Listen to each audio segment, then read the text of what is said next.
Hello everyone, nursing वाले भैया YouTube channel पर आपका बहुत बहुत स्वागत है। और आज अपन बात करते हैं नोरसेट 10 का। जो प्री का एग्ज़ाम हुआ था उसका रिज़ल्ट आ चुका है और प्री का रिज़ल्ट आने की बहुत बहुत बधाइयाँ जिन साथियों ने क्वालिफाई किया है।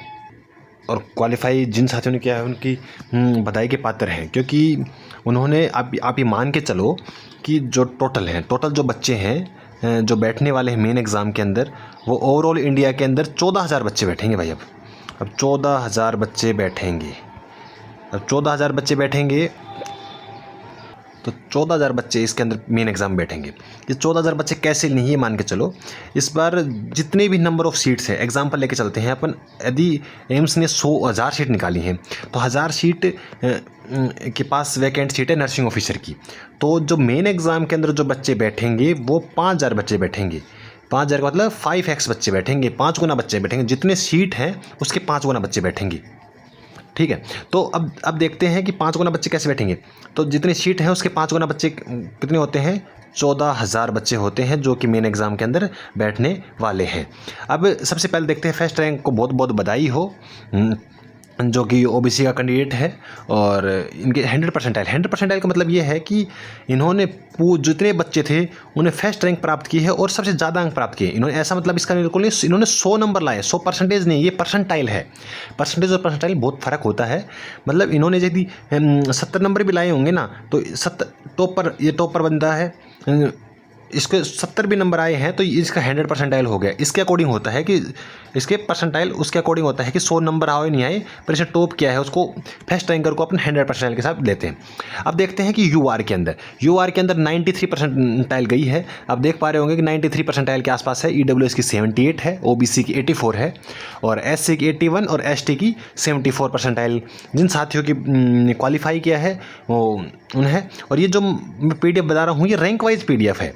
और इसी के साथ जो यूआर का कैंडिडेट था और पीडब्ल्यू भी जिन्होंने लगाया है वो साथी 45% के साथ क्वालिफाई कर जाएगा। अब अपन देखते हैं कि ये सब चीज़ें तो अब मेन बात है कितने बच्चे बैठे थे। सबसे मेन बड़ी बात है कि कितने बच्चे बैठे थे, कितनी किसकी रैंक आई थी, कितनी क्या है।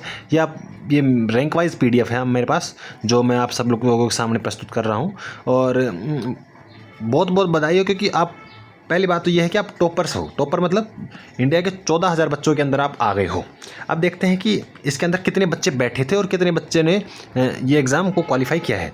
अब देखो इसके अंदर अलॉटमेंट सीट का मतलब 97,000 बच्चों ने ये एग्ज़ाम के फॉर्म को फिल किया था। भाई 97,000 बच्चों ने इस एग्ज़ाम को फार्म को भरा था और 92,000 बच्चे एग्ज़ाम देने पहुंच गए थे। कितने हज़ार बच्चे? 92,000 बच्चे एग्ज़ाम देने गए थे और 97,000 बच्चों ने फॉर्म को फिल किया था। उसके बाद बात करते हैं कि 51,000 बच्चे, 51 के ये देखो इधर ये रहा 51 के बच्चों ने क्या किया है? क्वालिफाई किया। अब क्वालिफाई का मतलब आप समझ रहे होंगे कि भाई क्वालिफाई एज पर स्कीम का मतलब मैं आपको भी बताता हूँ। एज पर स्कीम का मतलब क्या होता है कि 51,000 बच्चे हैं वो, तो 51,000 के बच्चे जैसे यूआर है, यूआर का कोई कैटेगरी का बच्चा है और उसको 50% मार्क्स चाहिए क्वालिफाई होने के लिए। 50% चाहिए, इसमें परसेंट है, ये परसेंट बोल रहा हूँ मैं। ओबीसी का बच्चा है उसको 45% मार्क्स चाहिए, जितना भी एग्जाम का फॉर्म था। एससी और एसटी के बच्चे को इसमें 40% मार्क्स चाहिए होते हैं। इसमें 45 है, इसमें 50 है। तो इसमें इन्होंने क्या बोला है कि जो साथी इन्होंने 51,000 जो बात की है, जो अपनी खुद की कैटेगरी से यूआर का 50 से, ओबीसी का 45 से, एससी एसटी का 40% से ऊपर नंबर कितने बच्चे लाए? ऊपर नंबर लाए हैं 51,000 बच्चे। 51,000 बच्चों ने इस क्राइटेरिया को, जो एम्स का पॉलिसी है उस क्राइटेरिया को उन्होंने पास कर चुके हैं। मतलब इससे ज़्यादा ही नंबर का कट ऑफ गई है। पर अब मेन बात क्या है कि इन्होंने बोला है कि 5 गुना बच्चे तो कितने लेंगे? 5 गुना बच्चे लेंगे हम तो भाई। इन्होंने बोला 5 गुना बच्चे लेंगे, तो 5 गुना बच्चों के आसपास 2700 के आसपास सीट इसके अंदर है। अभी जो 200 सीट ईएसआईसी जो बढ़ी थी तो उसके अकॉर्डिंग इन्होंने 14,527 बच्चे जो मेन एग्ज़ाम के अंदर बैठेंगे। अब देखते हैं कि क्या क्या बातें ध्यान रखनी है। और इन 14,527 बच्चों को बहुत बहुत बधाई हो। और ये क्या बोलते हैं, जो पीडीएफ है रैंक वाइज पीडीएफ है। जिन साथियों को ये रैंक पीडीएफ चाहिए वो आप व्हाट्सअप ग्रुप और इंस्टाग्राम पे भी आप फॉलो कर सकते हैं, जिससे कि मैं आपको ये पीडीएफ शेयर कर दूँ, रैंक वाइज पीडीएफ आपके सामने प्रस्तुत, आपको पता चल जाएगा कितने बच्चे हैं। पर अब जो ये साथी हैं 14,000 बच्चे, इनको एक चीज़ का जरूर ध्यान रखना है, जो मेन एग्ज़ाम है जो 30 तारीख को होने वाला है, उस एग्ज़ाम में जो लोग बैठेंगे तो सबसे पहले कॉन्फिडेंट रहना है। कॉन्फिडेंट इसलिए रहना है कि जो साथी क्वालिफाई नहीं कर पाए वो तो आपको कॉम्पिटिटिव है ही नहीं। अब जो बच्चे बैठेंगे वो सारे बच्चे पढ़े लिखे बच्चे हैं भाई, मतलब उन्होंने अपने अच्छे लेवल पर तैयारी की है और इस एग्ज़ाम को उन्होंने क्वालिफाई किया है, तो उनका लेवल एक अच्छा लेवल है। अब कंपटीशन बराबर टक्कर के कंपटीशन है।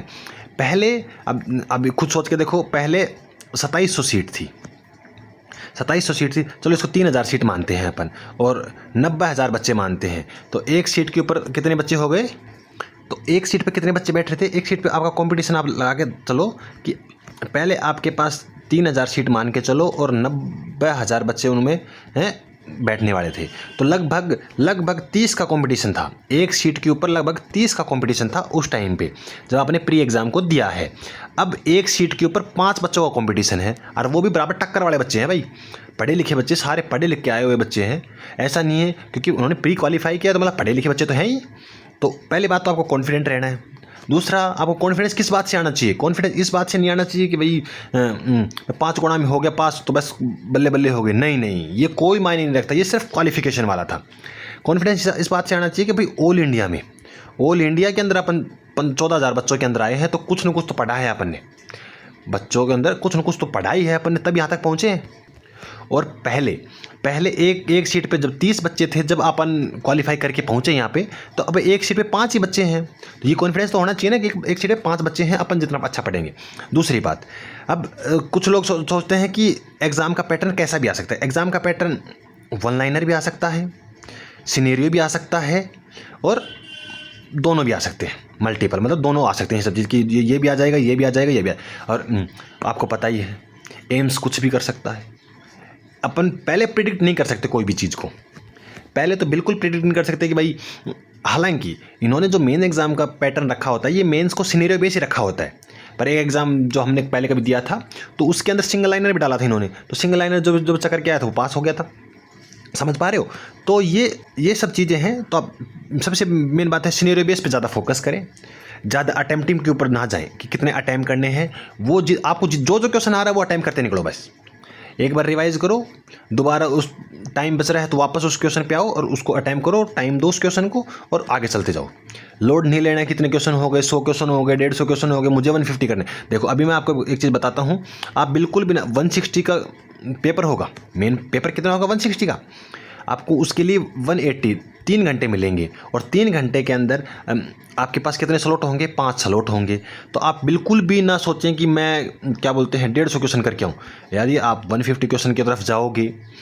जो साथी 110 110 क्वेश्चन यूआर के बंदे के बता रहा हूँ मैं, 110 क्वेश्चन भी ठीक हो गए ना, उसकी भी अच्छी खासी रैंक आ जाएगी। 110 से 115 के बीच में तो टॉपर निकल जाएगा, मतलब टॉप 100 के अंदर जाओगे, 115 के आसपास आ गए। और आपको सिर्फ एक सीट लेनी है, और सीट लेनी है तो आपको 110 नंबर ही लाने हैं। अब ज़्यादा अटैम्प्टिंग का कोई मतलब ही नहीं है।